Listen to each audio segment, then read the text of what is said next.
Hola, en este video vamos a plantear la existencia de la frontera de la media varianza, vamos a hablar de cuál es la frontera de posibilidades, cómo es eso de la existencia de una cartera de menor varianza, cómo es que hay una parte de la frontera que es eficiente y otra parte de la frontera que es ineficiente, y vamos a ver qué sucede en el momento en el que uno incluye un activo libre de riesgo y no solamente el trabajo con activos riesgosos.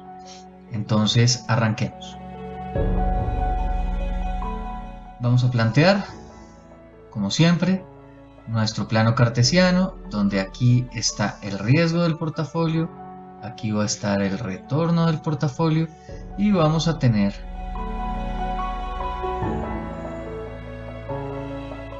una frontera.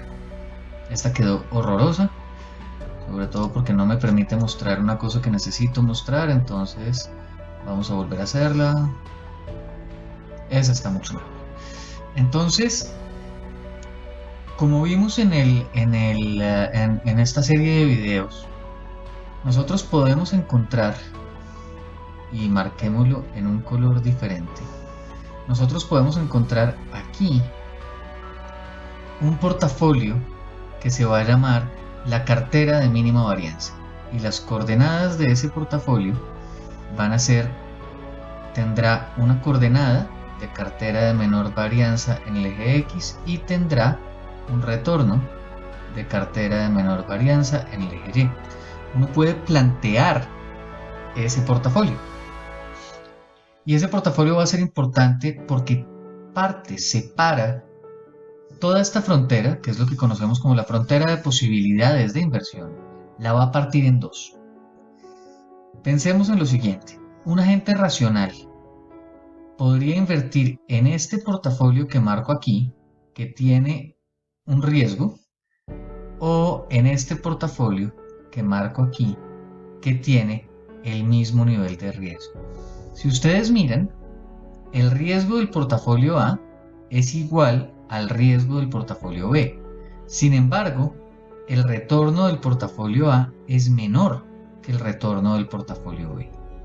Es decir, que para cualquier inversionista va a ser preferible el retorno, invertir en el portafolio B que invertir en el portafolio A. Es decir, para ningún inversionista va a ser lógico o va a ser razonable invertir en esta parte de la frontera. Esta parte es ineficiente. ¿Y es ineficiente por qué?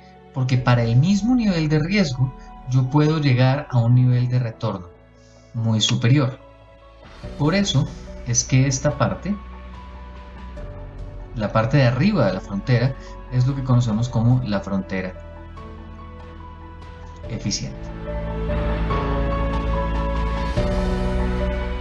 Entonces tenemos la frontera de posibilidades de inversión o la convención media varianza y tenemos una parte de ella que es eficiente, otra parte de ella que es ineficiente, y lo que determina la fractura entre las dos es la existencia de una cartera de menor varianza. Hasta ahí lo que habíamos visto hasta ahora. Pero ojo, porque esto sucede solamente cuando estamos hablando de activos riesgosos. Pero ¿qué sucede cuando incluimos un activo libre de riesgo? Al poder invertir en este activo, ¿cómo son las coordenadas de este activo? Pues su coordenada en X es 0 y su coordenada en Y es RF. Fíjense que un agente que es averso al riesgo, cuando no hay un activo libre de riesgo, la menor varianza que va a conseguir en su portafolio es la de la cartera de menor varianza. Pero tan pronto como yo invierto, o tan pronto como yo abro la posibilidad de que exista un portafolio con riesgo cero, todo este conjunto de perfiles de riesgo que están aquí abajo, hasta el perfil de riesgo de la cartera de menor varianza,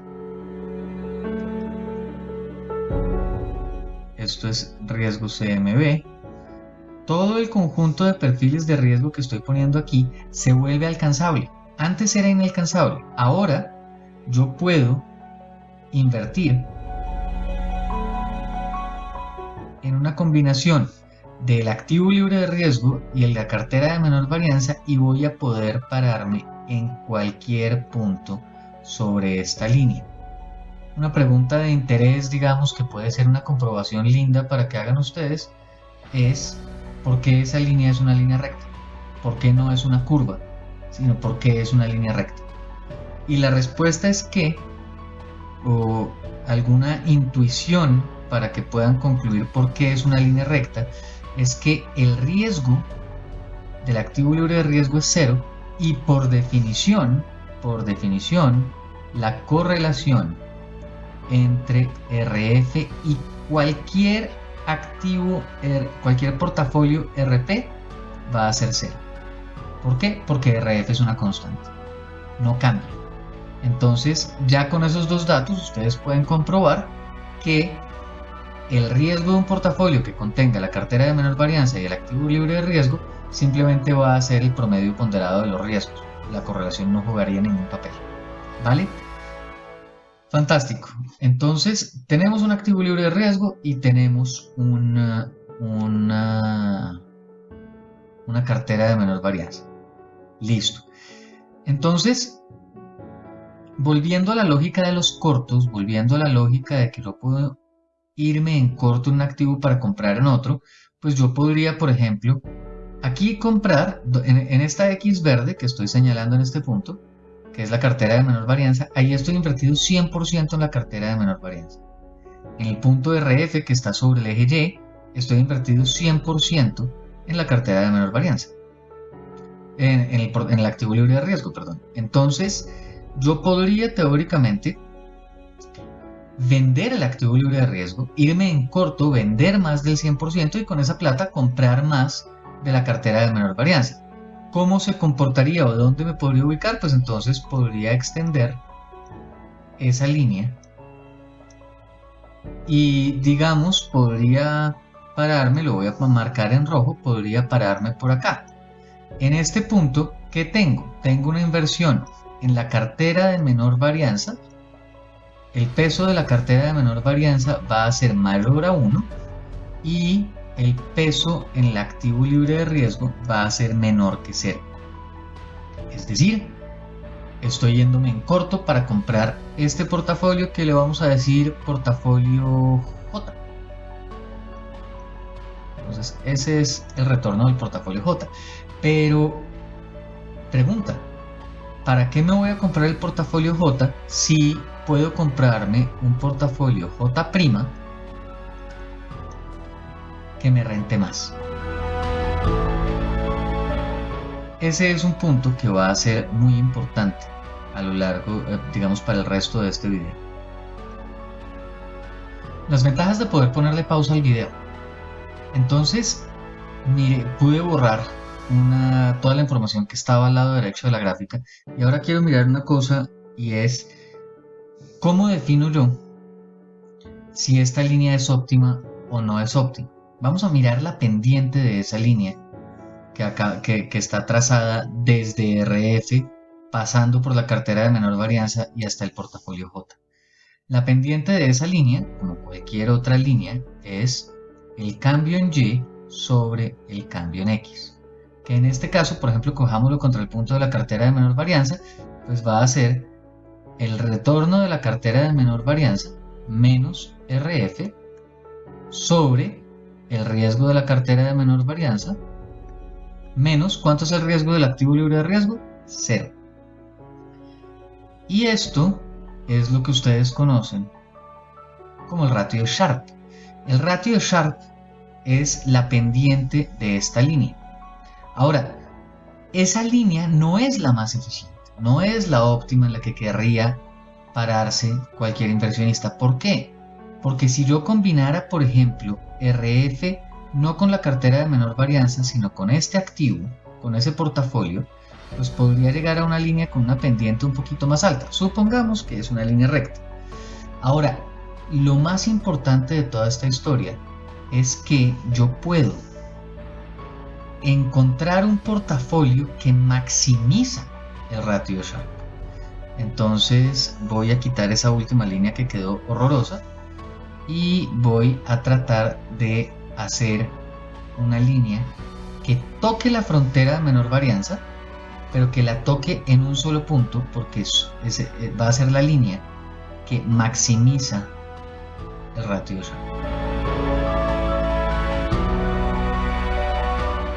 Listo. Entonces vamos a decir, y esto sé que les va a dar mucha risa, pero vamos a decir que estas se tocan aquí. Digamos, ahí lo pinté y supongan que ese es el punto de contacto.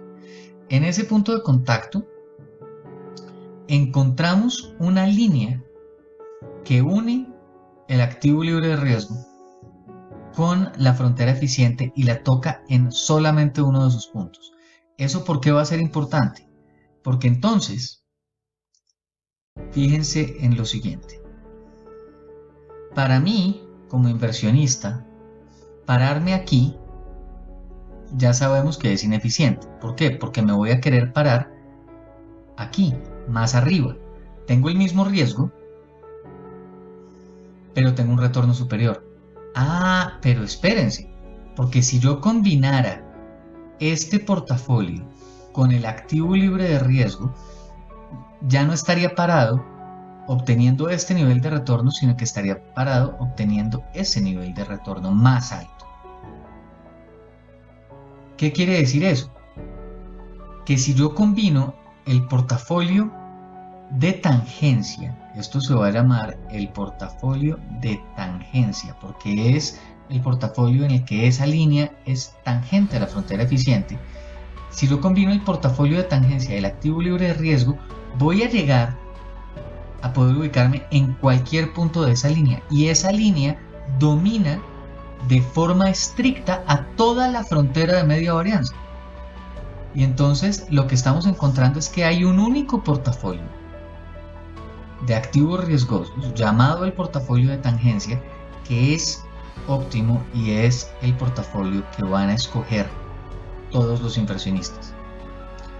¿Cómo se llama esta línea maravillosa que acabamos de crear? Esta línea en particular se conoce como el Capital Market Line. Es la línea del mercado de capitales.